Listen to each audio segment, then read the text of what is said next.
శ్రీ గోమాత్రే నమః. కాశీఖండంలోని మణికర్ణికా ఘాట్ విశిష్టత. ముక్తి క్షేత్రమైన కాశీలో ముఖ్యమైన స్నాన శ్మశాన ఘాట్ మణికర్ణికా ఘాట్.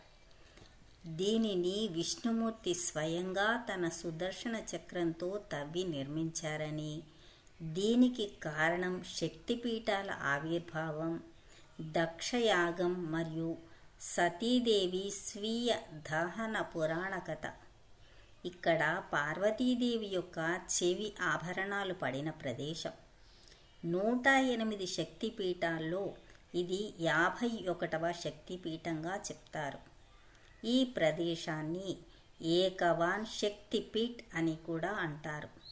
ఇక్కడ సకల దేవతలు స్నానం చేస్తారని, ఈ ప్రదేశంలో మధ్యాహ్నం సుజల స్నానం చేస్తే జన్మజన్మల పాపాలు నశిస్తాయని, సు అంటే శుభ్రమైన, చేలము అంటే వస్త్రము.